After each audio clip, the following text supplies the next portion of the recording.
Hi, so today I want to go over my TBR list for the Trick or Treat-a-thon, which is a Halloween readathon that me and my friends host every year. And this year's theme is Stephen King, and we're very excited about it.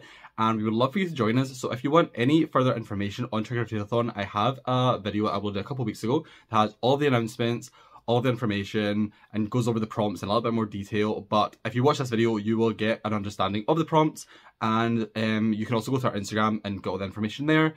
Whatever's up to you, we would love for you to join us. It's just a chill readathon themed about Stephen King this year, and it's basically just an excuse to chat about books, make some new friends, hopefully, interact with each other and just have a good month and push each other and push ourselves to read more than we normally would. I'm definitely doing that this year because I have not been reading this year that much at all. I'm still consistently reading, however, my list of books I've read is like the lowest it's been basically since like 2019, just because I have other hobbies now. I actually really am into films and stuff now, so books aren't my #1 priority all the time. But October, I'm going to push myself. I have 9 books that I plan to read for all 9 prompts. We'll see if that actually happens.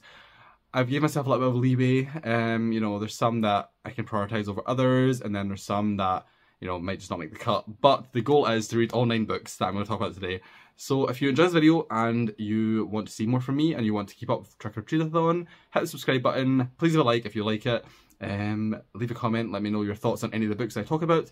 And let's start talking about the books. So the first book is for the prompt Dr. Sleep, and that is to read a book before bed. However, as I said in my announcement video, you can also just read the book that the prompt is named after. So I'm going to do that because I've never read Dr. Sleep by Stephen King. And this is a sequel to The Shining, and it follows Danny as a grown-up working in a retirement home and helping the patients or people living there with different issues using his shining abilities. And that's pretty much all I know about it. I'm assuming they go back to the hotel because I feel like when I seen marketing for the film, there was definitely clips of them going back to the hotel. But I never saw the film, I've not read the book, I don't know too much about this, so I think this is going to be really interesting. And I actually really love this cover. And I just realised right this second, this could also double up for another prompt if need be. That's all I'm going to say. But yeah, so I love Stephen King, I think he's so good. I love The Shining, it's an amazing book. So I think this should be really good as well. It's a big one, it's a chunky one. It's going to be a bit of a challenge to get through this along with all the other 8 books. But I'm looking forward to this because I do love Stephen King and I haven't read any of his books for a while now. I went through a Stephen King phase back in like January. I read like 3 in a row. I haven't really read any since. So looking forward to getting to this one. Next prompt is for The Shining, and that prompt is to read a horror book. And I am reading this book here called Horror Movie by Paul Tremblay. I don't normally like sprayed edges, however, the aesthetic of this cover, the black and the red with the black spine, or black pages, I'm really into it. I think this is such a gorgeous book, and it's a signed edition, and it's like textured, so I was quite happy with this book in general. I don't even normally buy hardbacks, but I wanted to read this because it sounds really interesting. Basically, it's about this group of friends who in like the 80s or 70s filmed a low-budget horror film, and something happened, and basically everyone apart from one person died during the making of the film.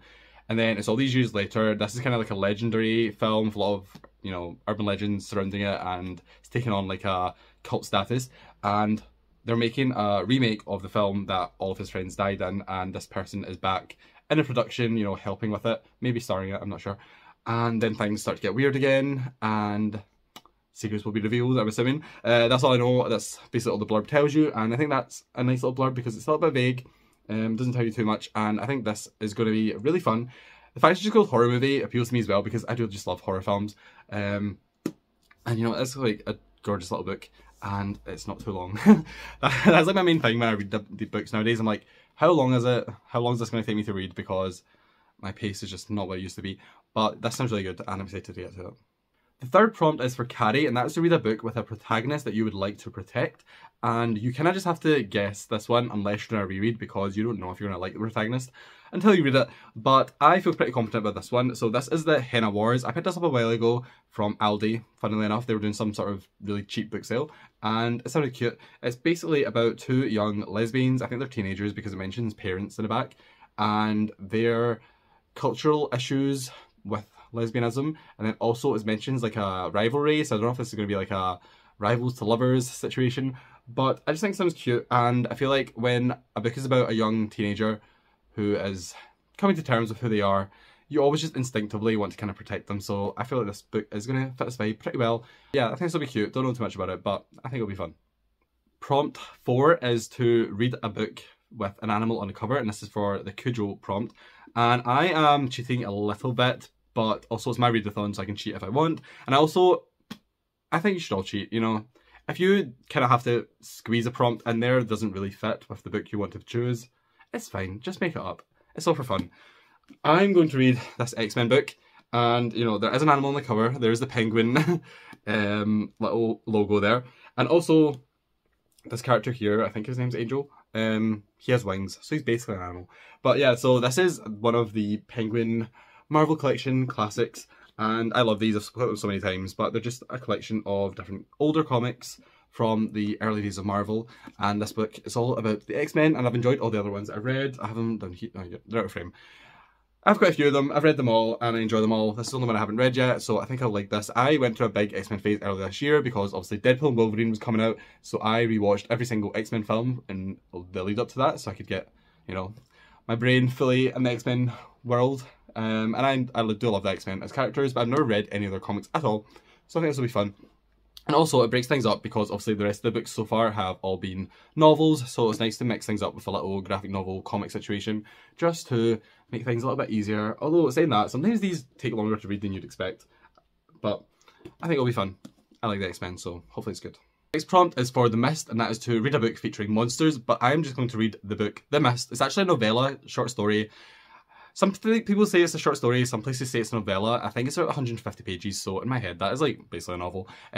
So I'm going to read that. I don't physically own it, but my library does have it. I haven't got it out yet because it's still a little bit early, but I'm going to get it from the library. And it's part of the book Skeleton Crew, so I don't think I'll read the full book because that's a lot and I already have a lot going on, but I'll definitely be reading The Mist within the book. And I have seen the film for this a long time ago, and it's basically about this town where all of a sudden this extremely dense, thick mist takes over the entire town, and if you go out into it, you basically die on the spot because there's all these monsters like lurking in the mist. And I don't really remember too much about like the characters and stuff individually, but I do remember that I did enjoy the film. And there was a TV show as well that I did really enjoy, but the TV show wasn't really based on the book as much. It just took like the basic premise of the mist, but it didn't have the same characters, whereas I feel like I've read that the film does follow the characters from the book. However, this doesn't really matter because it's been a long time since I saw it. But yeah, I'm looking forward to this. I think it'll be fun. And then the next book is for Pet Sematary, and this is to read a book featuring a curse. And again, I don't physically own this, so here's a picture here. I'm going to read Ring, and this is the original Japanese novel that inspired the whole Ring franchise, which, if you are not a horror fanatic like I am, you might think that The Ring was like, you know, that film from the 2000s, man. You might even know, obviously, that there's a Japanese original. You might then know there's a sequel to the American one. However, you do not know how deep this franchise goes. I watched every single Ring film this year, starting last year, but mostly this year, and there's so many. There is a whole Japanese franchise that goes so deep, and then there's also quite a few American films. I think it's 4 American films, or 3 now. I can't even remember, but I watched them all. I've been deep in the Ring world, and then also they cross over with the Ju-On franchise, which in the America and the UK and stuff is known as The Grudge, and I watched all of those as well. So I watched so many Japanese horror films this year, and the funny thing is, the Ring films are all pretty repetitive, kind of. They differ a bit more. The Ju-On films and the Grudge films are basically the same plot every single time. I watched them all, I was obsessed. They're not even that good. Most of the films were like 3 stars, 2 stars. However, there's something so addicting to me about diving deep into a franchise and reading or watching like all of it. So when I realised that there's also like a crossover film where the 2 antagonists fight, I then had to watch everything and then watch the crossover, and it's been a whole thing. But I haven't read any of the original sources yet, so I'm going to go back and read the Ring book, and I also haven't even talked about what it's about, but basically it's about a cursed videotape. If you watch this videotape, you die in 7 days, and there's a whole mystery that comes from that, obviously, as you would expect, and I think it'll be really fun. I think the books are quite well regarded. The movies are fun. I actually really want to rewatch them, even though I spent so much of my life this year watching them already. But even though it's so weird because even though they weren't even that good, there's just something about them that were like, was really addicting. But anyway, that's Ring. And that's what I'm going to be reading for the prompt. Our next prompt is for the book It, and I will not be reading It this year because it is like 1,000 pages long. I did think about it because I haven't read it before. I do want to read it one day, however, I can't.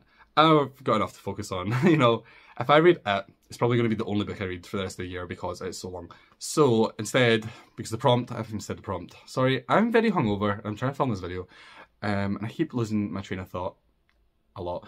But anyway, the prompt is to read a book that was published 27 years ago, which was 1997, and something that came out in 1997, which I know is a little bit controversial, however I'm going to read it anyway, is Harry Potter and the Philosopher's Stone by J.K. Rowling. I know everyone hates her now, however, I still like Harry Potter. I don't really... you know, whatever. I can read the books and enjoy the books on my own without thinking about the author. It doesn't really bother me. So I will be reading, or rereading, Harry Potter and the Philosopher's Stone.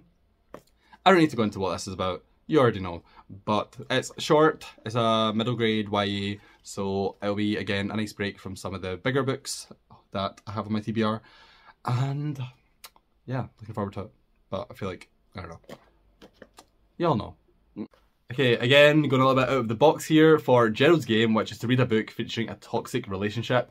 I am, again, twisting the prompt a little bit, and I'm going to read Birthday Letters by Ted Hughes. So this is actually a poetry collection, and Ted Hughes was married to my favourite author, well, one of my favourite authors of all time, Sylvia Plath, and this is a collection of poems that he wrote to her after her death, all throughout, I think, the space of like 25 years, it says. And I think that sounds quite emotional. Apparently they vary. Some of them are like angry in tone, some are really sad, some have like some guilt themes. I don't know, there's a whole lot of emotions within these, and I've owned this for a while but I haven't actually read it. I have read basically all of Sylvia Plath's work for the most part, and I have read some Ted Hughes poems. I read a collected thing of his, but the one that I read was not these poems, it was more like animal poems and nature poems and stuff like that. It's kind of what he was known for the most part. However, this is his more personal stuff related to Sylvia Plath. And the reason that this fits this prompt is because they were not a very happy relationship. They were toxic, for lack of a better word. There was a lot of drama in their marriage and their relationship. And, you know, Sylvia Plath fans, a lot of them hate Ted Hughes, whereas other people kind of defend them, and, you know, it's a whole thing. But I haven't read this yet, and I do love Sylvia, and I feel this is a really interesting part of her larger biographical world, because obviously it wasn't written by her, but it's about her. So yeah, I've been meaning to read this for a few years now, and I think this is the time. And again, it's something different. You know, I've got some novels, I've got a graphic novel, I'm going to have an ebook, I'm going to have some YA, I'm going to have some poetry. It's just nice to have variety, you know, it's nice to mix things up. And then the last prompt is for Misery, and it's to read a book by an author that you've never read before. So I'm going to read Cotton Comes to Harlem by Chester Hims. I've never read anything by this author, I don't know too much about the book. The blurb on the back basically says that basically there was a scammer in Harlem who conned a lot of people out of their money and then hid that money, and then someone else then stole that money, so the detectives are after the person that stole the money but maybe not the scammer, or maybe they're after both, I'm not sure, but it sounds fun anyway, and I do love a little detective crime moment these days. This is part of that modern classics crime and espionage series that I've done a video on. This is the last one that I physically own right now that I haven't read yet, so that'll be interesting as well. Just to knock another book off the TBR. I'm actually quite happy about this whole TBR because it's a lot of my own physical books. I've not really had to go out with too much, which is good. But yeah, this will be good. Hopefully it's a new favourite author. You never know, I'm always open to a new favourite author. And Harlem is just an interesting place to set a book in general, with all like the history and the society and stuff there. So yeah, I'm feeling quite positive about this one. So yes, here's my TBR for the most part. Obviously I don't have Ring or The Mist right now, but Ring I'm going to read online, like an ebook, and The Mist I need to get from the library. But this is a little heavy stack here. I think the one I'm looking forward to the most actually is Horror Movie. I'm really excited for this one. Doctor Sleep as well. I'm very curious about Doctor Sleep just because The Shining is such a classic, and it's like, how do you follow up a classic? And obviously it was written so many years later because it's quite a modern book. I think it was only published, it was in the 2010s anyway. So yeah, I'm excited about all of these. They'll be fun for the most part. Nothing really too heavy, like subject wise, hopefully. Just a nice fun TBR that hopefully will get me reading a lot more in October than I have been. I'm 2 books behind on my Goodreads goal right now, so we need to catch up, and hopefully this TBR will do that. So again, if you want to join us, all the information is linked down below. Go to the Instagram, go to my last video, go to anywhere, ask me any questions if you want in the comments. I would love to see your TBRs. Even, you don't have to make a video obviously, but if you're joining in on Instagram, you know, just even a story, tag us, we would love to see what everyone's reading. And yeah, looking forward to October. Hopefully it's going to be a good reading month, and hopefully you're going to come with us. So thank you for watching. Again, if you enjoyed this video, please leave a like, please subscribe, comment down below any thoughts on any of these books, or let me know in the comments if you're joining in and what books you're reading. Whatever you want to say, say it down below, and I will see you in my next video.